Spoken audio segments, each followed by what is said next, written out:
verso 17. Lucas 10.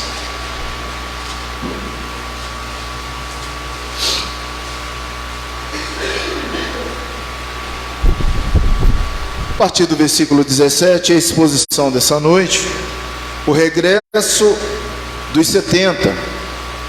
Então regressaram os 70, possuídos de alegria, dizendo: Senhor, os próprios demônios se submetem pelo teu nome. Mas eles disse: eu vi Satanás caindo dos céus como um relâmpago. Eis aí vos dei autoridade para pisar de serpentes e escorpiões e sobre todo o poder do inimigo, e nada absolutamente vos causará dano. Não obstante, alegrai-vos, não porque os espíritos vos submetem, e sim porque o vosso nome está arrolado nos céus. Amém, queridos? Nós vamos hoje abordar a verdadeira motivação de alegria, e eu espero que essa seja a nossa alegria nessa noite. Essa alegria em poder estar aqui, porque o nosso nome está escrito no livro da vida. Essa é a verdadeira motivação de alegria. E fazer a pergunta reflexiva: qual a maior alegria do eleito? Qual a maior alegria do eleito?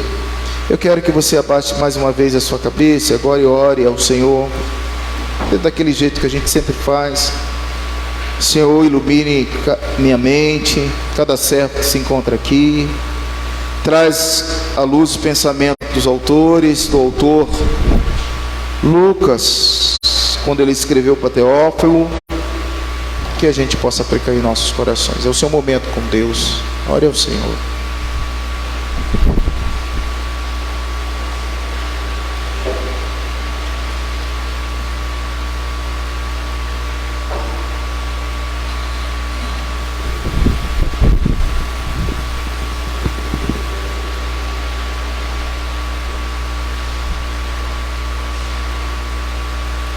Pai Celeste, submetemos agora, Senhor, a Tua vontade. Queremos, ó Deus, ouvir a Tua voz. Queremos encher o nosso coração de alegria. Queremos entender os Teus propósitos para a nossa missão na cidade de Santa Maria. Queremos, ó Deus, suplicar ao Senhor um entendimento diferenciado desse texto, para que o nosso pensamento possa se aproximar do máximo daquilo que o Dr. Lucas escreveu, Senhor, em seu apanhado, no seu Evangelho. E que, ó Pai, movidos do Espírito Santo, possamos aplicar em nossos corações. Continue falando conosco, Senhor, de forma maravilhosa, em nome de Jesus. Amém. Conta-se que o missionário estava voltando da sua longa jornada no exterior, e ele entrou no navio regressando para a sua cidade, e ele pensou consigo: quando eu chegar no porto, a minha igreja local vai fazer uma festa, vai haver o coral me esperando, a banda da minha igreja vai estar tocando, um tapete vermelho para que eu possa descer daquele navio, porque foram vários anos em que eu passei pregando a palavra do Senhor. Eu vou ser recebido como um missionário deve ser recebido ao regressar para sua pátria, ao regressar para sua cidade. Nesse navio havia também um embaixador que havia servido o mesmo país por longos anos, e ele estava voltando também, já aposentado, e aquele embaixador viajava com o missionário, ambos embaixadores, o missionário e o embaixador de Deus. e aquele outro agente público, embaixador daquele país. Ambos desceram no porto e o embaixador recebeu uma festa. O embaixador do país, o servidor público, foi recebido pelas autoridades, pelo presidente da república, um tapete vermelho, aviões cortavam os céus, festa, tipo uma festa de parada militar de 7 de setembro. E o embaixador de Deus desceu com a sua capa surrada, com a sua Bíblia bem arranhada, com seus poucos pertences, e ninguém da sua igreja foi buscar. Não havia banda, não havia tapete vermelho, não havia festa. Aquele homem então ficou muito triste, porque ele havia servido Deus vivo, todo-poderoso, por mais de 50 anos, e ninguém havia reconhecido o seu retorno, ninguém havia feito uma festa. Mas de repente, quando ele chegou em casa e ele colocou as suas coisas numa casa humilde, simples, ele pegou a Bíblia e ele leu que ele não tinha chegado em casa. Ele ainda não tinha chegado em casa. Eu quero dizer isso para você. Pode ser que a gente tenha motivos de chorar, e às vezes a gente dentro da casa do Senhor, na igreja, a gente chora mais do que a gente sorri. A gente prega o Evangelho, a gente ensina a sã doutrina, a gente exorta a igreja, a gente se doa como servo, como presbítero, como pastor, como diácono, como líder da congregação, da igreja. E às vezes a gente não tem motivo de sorriso, de alegria. Às vezes a gente vê algumas pessoas nos deixando. A vida é assim mesmo, a pessoa tem liberdade de ir e de vir. As pessoas fazem as suas escolhas. As pessoas mudam de casamento, de casa, de nome, de rua, de cidade, de igreja, de fé, de credo. As pessoas rejeitam. E isso vai produzindo uma tristeza. Porque quem ontem estava conosco não está mais. Que ontem servia nas fileiras, hoje não tem mais alegria e motivação de sentar nesses bancos, de cultuar e de louvar ao Senhor. E isso é desgastante, é triste.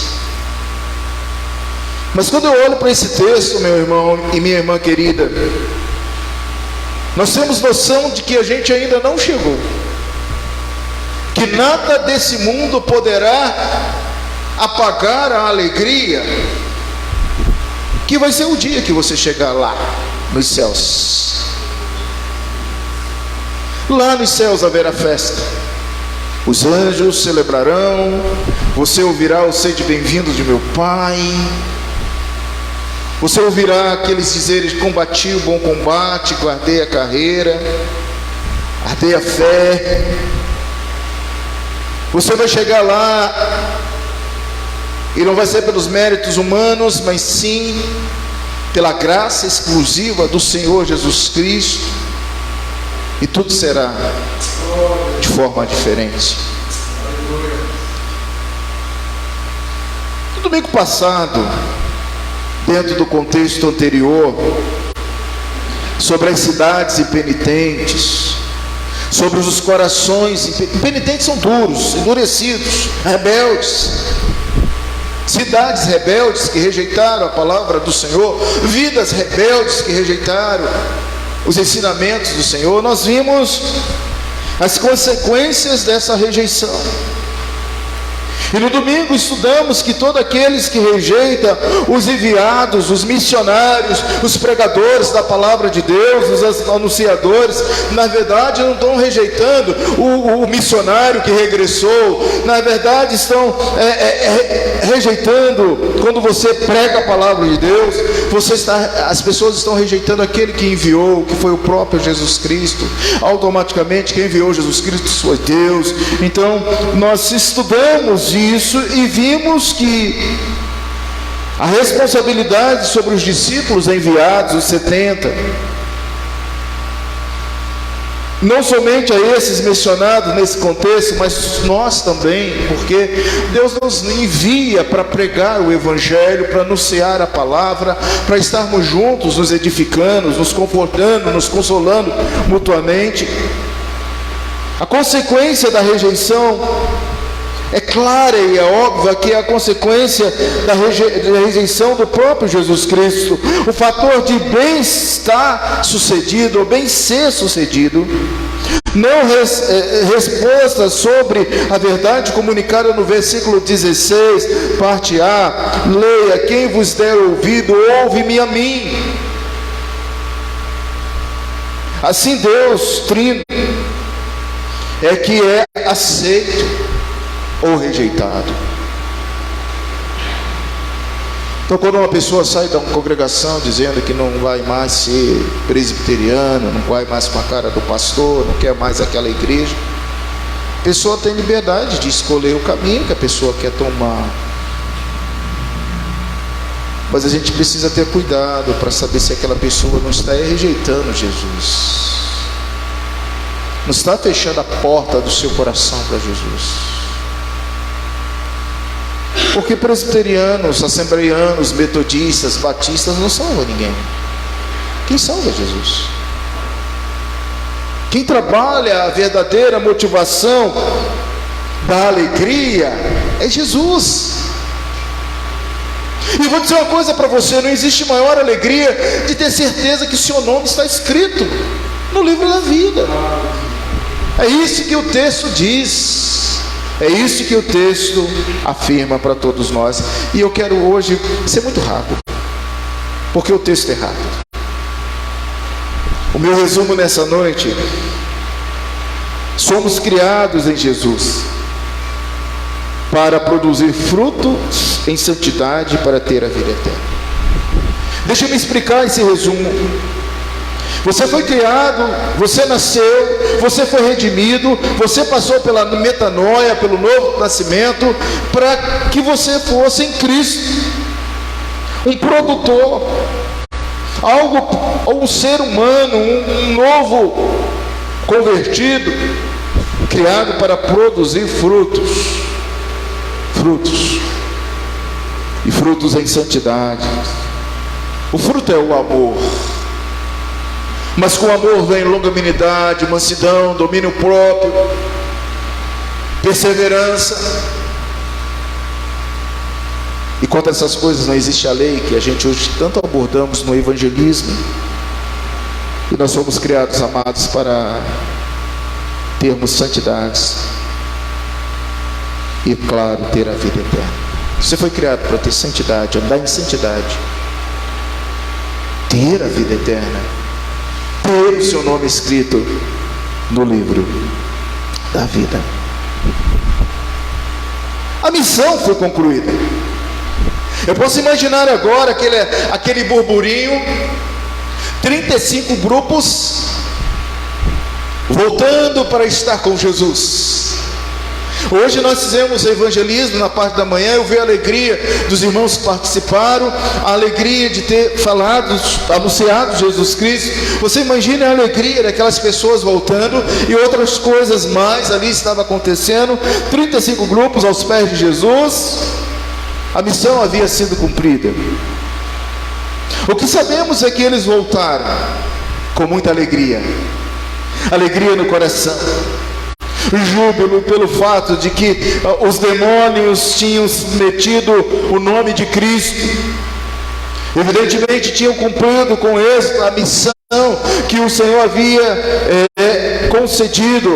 provavelmente tanto em sua pregação quanto em suas curas. Tudo isso surpreendeu aquelas pessoas simples que eram enviadas de Jesus, pois até onde sabemos não está vazia aqueles representantes fizeram. O contentamento. O verso 18 diz para nós: mas ele lhe disse: eu vi Satanás caindo dos céus como um relâmpago. Esse versículo 18, ele é um versículo teológico e difícil de se compreender. A respeito desta passagem, o que Jesus queria dizer? Em primeiro lugar, Jesus queria dizer que ele viu a queda original de Satanás na expulsão dos céus. Não tenho dúvida que ele, como a Trindade excelsa, viu a expulsão de Satanás dos céus. Ele viu.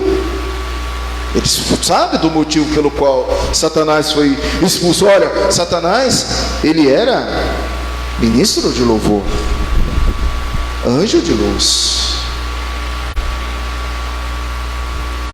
Deixa eu me falar com meus meninos do Ministério de Louvor. Se existe um grupo tão atacado, é o grupo de cânticos de uma igreja. Vocês não sabem o quanto vocês precisam estar de joelhos orando. Eu já vi tantos ministérios ruírem de uma noite para o dia.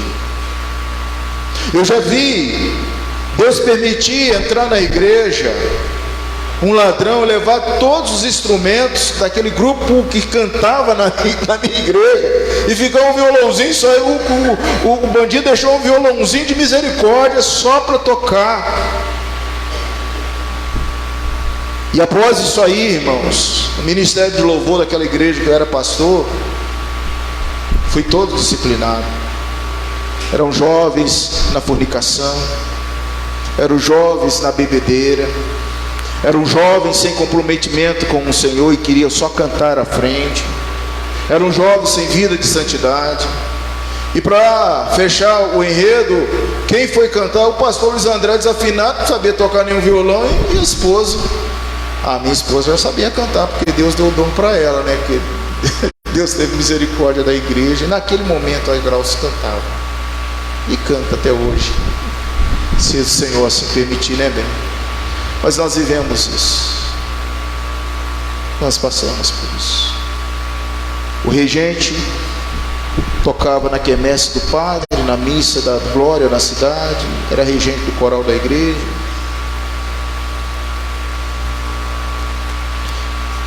Você tem orado pelo ministério de cântico dessa igreja?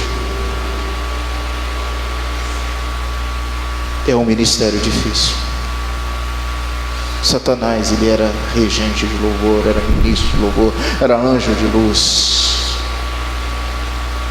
Será que quando Jesus disse que viu a estrela, que viu Satanás caindo dos céus como um relâmpago, em segundo lugar, será que ele quis dizer que a sua vitória, a vitória sobre o diabo, seria real, autêntica, durante a tentação no deserto?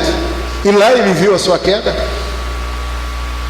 Nós estamos fazendo conjecturas de uma interpretação, de uma hermenêutica, que esse texto nos leva a pensar. Mas ele, já aí o verso 18, mas ele lhes disse: eu vi Satanás caindo do céu como um relâmpago. O problema com essa interpretação, ou com essas interpretações que eu levantei aqui, é que elas são pontuais, elas não são contextuais. O texto não afirma isso.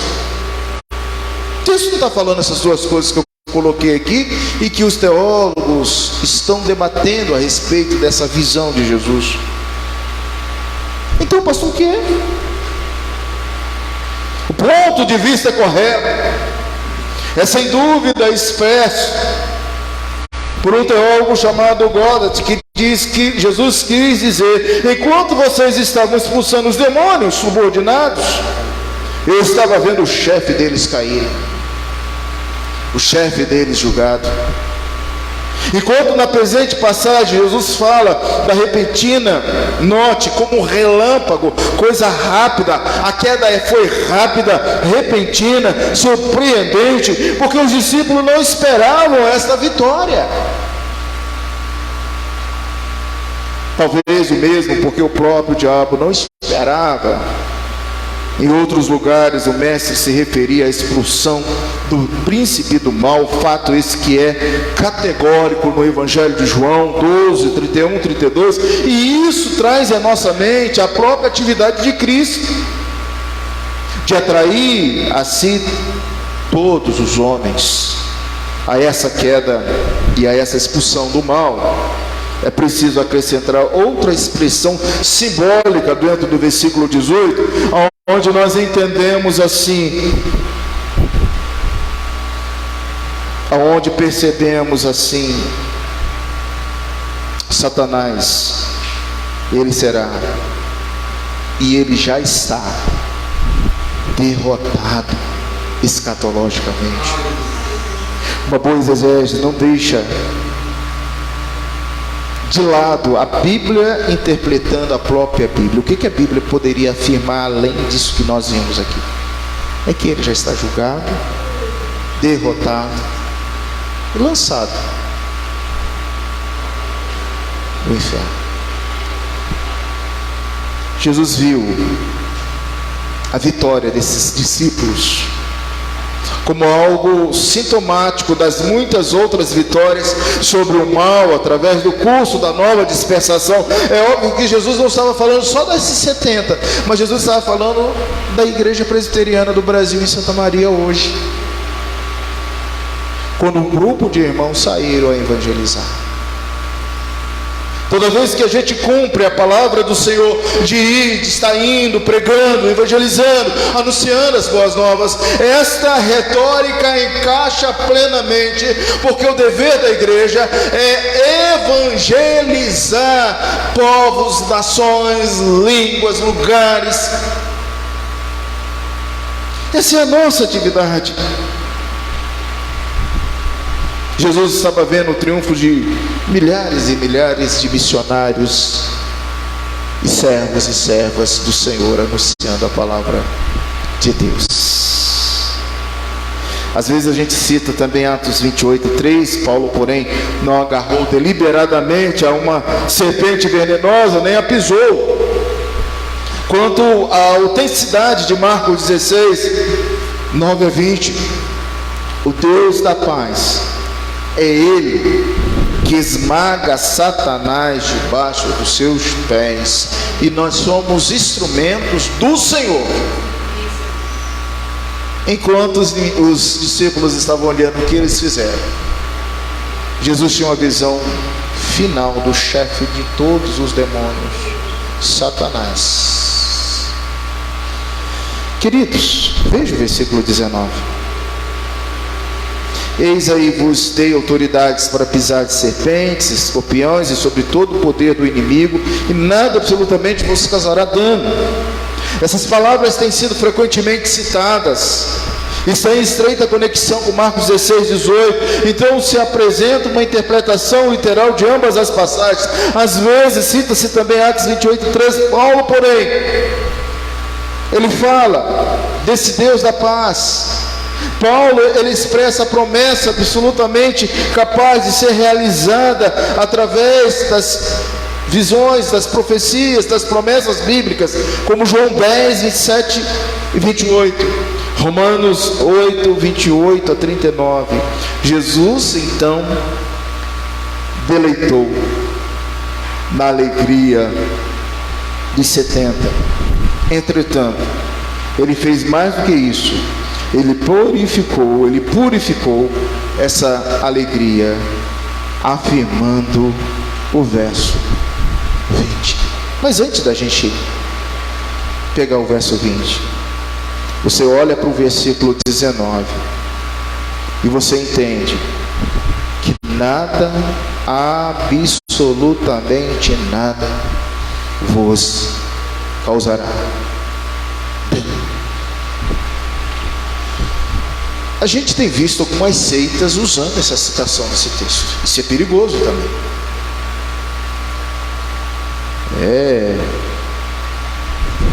Recentemente, algumas pessoas, não tão recentemente, já tem alguns anos,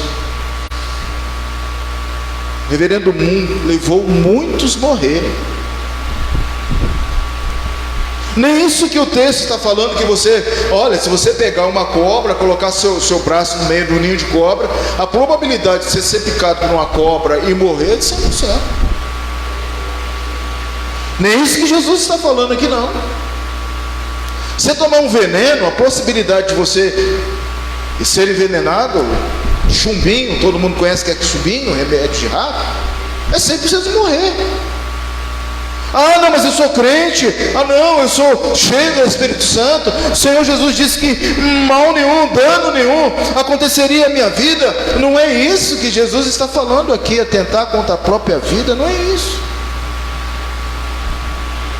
Não é isso que o Senhor está colocando aqui quando Ele diz: eis aí, vos dei autoridade. Não é para você brincar de super crente, ou de você cometer um suicídio coletivo, ensinando e falando coisas que não tem nada a ver com aquilo que a palavra de Deus coloca. Porque na realidade, meu irmão, o que Jesus está mirando, o que Jesus está falando, não obstante, veja lá, não obstante, não são essas coisas terrenas que estão acontecendo, mas serão as coisas celestiais. O que o mestre tinha em mente era a autoridade sobre os demônios, que era acima de tudo insignificante em comparação com o fato de terem eles o nome registrado no livro da vida, na vida celestial. Existem uns textos que nós podemos ler. Abra sua Bíblia em Isaías, profeta Isaías, capítulo 4. Vamos lá, Isaías 4, verso de número 3. Será que os restantes de Sião e os que ficarem em Jerusalém serão chamados santos? Todos os que estão inscritos em Jerusalém para a vida. O reinado e o rei novo do Senhor, numa visão de um profeta messiânico, ele afirma da importância de ter os nomes escritos. Não é ser escrito no hall de um membro de uma igreja, não, tá? Porque quantos estão com seus nomes escritos em Jerusalém, na igreja, mas não estão escritos na Jerusalém celestial? A maior alegria nossa é ter certeza que o nosso nome está escrito no livro da vida. A mensagem para nós nessa noite é: alegre-se, Deus escreveu o seu nome no livro da vida. Vamos dar uma olhadinha em Apocalipse. Apocalipse capítulo 3,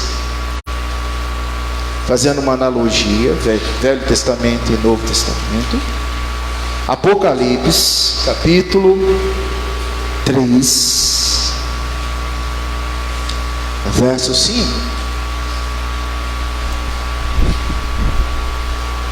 Sabeis também que ele se manifestou para tirar os pecados, e nele não existe pecado. Processo de santidade, processo de santificação. Todos aqueles que permanecem nele não vivem pecando. Perdão, estou em 1 João. Vocês não estão nem vendo o que eu estou lendo, né? Apocalipse, estava em 1 João. Apocalipse 3, verso 5. Agora você tem aí, está conectado? O vencedor será assim vestido de vestiduras brancas. De modo nenhum apagarei o seu nome do livro da vida. Pelo contrário, confessarei o seu nome diante de meu Pai e diante. Isso dá alegria. Alegria no nosso coração. Essa é a maior alegria. Jesus diz: olha, uma motivação maior vocês têm que ter, é que os seus nomes estão escritos no livro da vida. Ninguém pode deletar, ninguém pode apagar. Isso é maravilhoso para nós. Bom, agora eu já estou em Apocalipse, viu, gente? Apocalipse capítulo 20, está lá para o final. Apocalipse 20, versos 12, 22, diz assim: vi também, o que eu vi, o que João viu? Vi também os mortos, os grandes e os pequenos, postos em pé diante do trono. Então abriram os livros, ainda outro livro. Você quer grifar? O livro da vida foi aberto. E os mortos foram julgados segundo as suas obras, conforme o que se achava escrito no livro. Vamos seguir até o 15. Deu o mar os mortos que neles estavam. A morte e o além entregaram os mortos que nele havia. Foram julgados, um por um, segundo as suas obras. Então, a morte e o inferno foram lançados para sempre do lago de fogo. Esta é a segunda morte, o lago de fogo. E se alguém, vamos ler juntos? E se alguém não for no livro da vida, esse foi lançado para dentro do lago de fogo.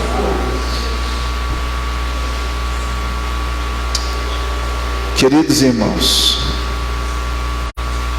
qual é a nossa maior alegria? Quero dizer que a gente tem muitas alegrias, viu? O cristão tem muitas alegrias. Você tem muito contentamento, deleite no Senhor. Fazer a obra do Senhor é tudo que a gente quer. Eu conversava com o Vanderlan hoje de manhã cedo sobre a cidade aqui de Santa Maria, sobre as dificuldades das igrejas. Ele está ajudando a congregação norte. E a gente passou um tempo, ele pediu para conversar um pouco, foi por isso que eu não pude sair no evangelismo. E ali ele pediu, conversamos numa consultoria ali. Tem muita coisa para a gente fazer nessa cidade. E nós já começamos com a graça de Deus. Louvado seja Deus. A primeira é evangelizar. É falar dessa certeza que a gente tem no coração, de que o nosso nome está escrito no livro da vida.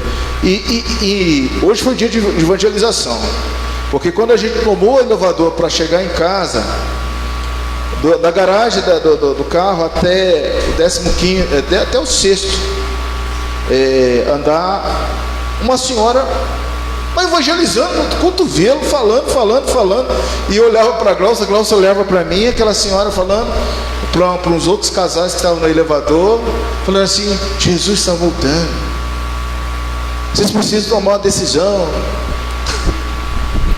E olhando assim: olha só, não sei de que igreja é, não perguntei, mas ela estava falando dentro do elevador a respeito de Jesus. Queridos, a confissão de fé diz: fecham a boca, lá no capítulo 16 das boas obras, fecham a boca dos adversários e glorificam a Deus, de quem são feituras criadas em Jesus Cristo, para isso mesmo, a fim de que, tendo o seu fruto em santidade, tenham a vida eterna. O que a confissão está falando a respeito disso aqui? Ela está falando que a função daqueles que são criados em Jesus Cristo tem a função de produzir frutos em santidade, em vida eterna. Pedro 2,15 diz: porque assim é a vontade de Deus, que pela prática do bem façais emudecer a ignorância dos insensatos. Seja você um instrumento. Filipenses 1,11, cheio do fruto de justiça, o qual mediante Jesus Cristo, para a glória e louvor dele, é a função anunciar, evangelizar. Verso 6, 22, agora, porém, libertado do pecado, transformado em servo de Deus, tende o vosso fruto para a santificação e, por fim, a vida eterna. Por quê? Você tem certeza que o seu nome está escrito no livro da vida? Alguém hoje aqui não tem certeza que o seu nome esteja escrito no livro da vida? Fale com Deus. Deus, confirme meu nome. Eu creio que o Senhor me chamou, o Senhor me elegeu, que o Senhor me separou antes que eu nascesse. Mas meu irmão querido, não tenha dúvida nenhuma no seu coração, porque essa é a nossa maior alegria. Qual a maior alegria do eleito? É ter a certeza que seu nome está escrito no livro da vida, disse Jesus. Mas há outras formas de produzir alegria no coração dos eleitos. Pense numa outra forma de produzir alegria no seu coração, além dessa convicção que você tem de que seu nome está escrito no livro da vida. Você já percebeu à luz do texto. E o texto, voltando lá para Lucas, dá algumas pistas. Olha lá, volta lá. A primeira, obedecer. Os 70 obedeceram o Senhor Jesus. Eles saíram e cumpriram a missão literalmente, e agora eles estão voltando, submetendo ao senhorio do nosso Senhor. A obediência produz alegria. Segundo passo, o anúncio do Evangelho. Terceiro, ser um instrumento nas mãos do Senhor produz alegria no coração dos eleitos. Alegrai-vos sempre no Senhor. Outra vez digo, alegrai-vos. Você está alegre? Você está triste? Se você está triste, olha o Salmo 4. Nada na liturgia, meu irmão, é vago. Tudo tem uma intencionalidade na liturgia. Tem gente que não está nem conseguindo dormir ultimamente. O que está acontecendo com você? Você está preocupado com amanhã? Está ansioso?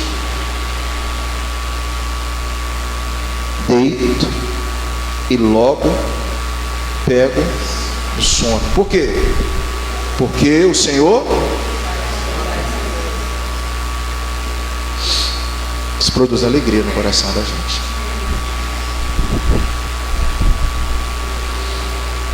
Que essa passagem te ensinou. Para e pense, o que essa passagem está falando ao seu coração nessa noite? I see, eu vi. Jesus viu Satanás caindo dos céus como relâmpago. Jesus vê o meu coração nessa noite. Jesus vê essa igreja. Jesus vê as nossas limitações. Jesus vê as nossas dificuldades. Jesus enxerga tudo. Tudo é do conhecimento do Senhor Jesus, o ontem, o hoje, o amanhã. Ai sim, eu vejo. Eu estou vendo agora, pastor, a sua dor. Como você está triste, como você está chateado. Ou eu estou vendo, pastor, quanto você está alegre, está esperançoso. Jesus está olhando seu coração agora, meu irmão.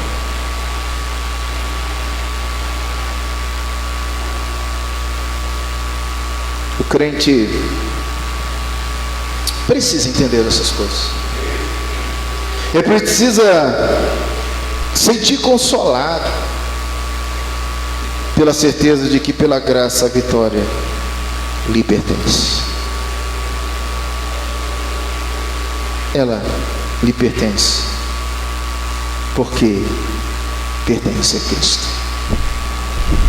A nossa vitória não pertence a nós, é a vitória de Cristo. O aspecto fundamental desse sermão hoje, você saberia me responder? Qual é o aspecto fundamental desse sermão? Primordial. Não obstante Não é nisto que vocês devem alegrar-se, que os espíritos se submetem. Não é nisso, mas se alegrar que os seus nomes estão registrados no cartório celestial. Uma criança sem registro não é nada, irmãos. Se você não fosse registrado pelos seus pais, você não teria um nome, uma cidade, não seria ninguém. O que dá identidade a uma pessoa é o registro de nascimento. Quando foi seu registro de nascimento espiritual? Com quanta frequência os homens se alegram e se honram nas aquisições terrenas? A gente celebra com as nossas aquisições terrenas, mas nós nos esquecemos que as maiores aquisições são celestiais. Com quanto pouco as bênçãos celestiais, passadas, presentes e futuras, serão lembradas por você. O missionário não tinha chegado em casa, e você também ainda não chegou em casa. Abaixe os seus olhos nesse momento. Hoje a palavra foi exortatória a respeito da verdadeira motivação de alegria. Talvez ultimamente a gente tenha tido um olhar muito superficial daquilo que Deus quer fazer, daquilo que Deus está fazendo. Talvez você ultimamente tenha olhado de forma tão assim extemporânea, um olhar não duradouro. Peça ao Senhor para que você possa ser uma pessoa alegre. Alegre. Eu sempre costumo dizer que felicidade é passageira, mas a alegria é duradoura. Senhor Deus, obrigado por essa palavra. Ensina-nos, ó Deus, a sermos alegres, contentes, porque tudo que nós precisávamos já aconteceu, que é o registro no cartório espiritual, que é o registro no livro da vida dos nossos nomes. Em nome de Jesus. Amém. Vamos louvar a Deus?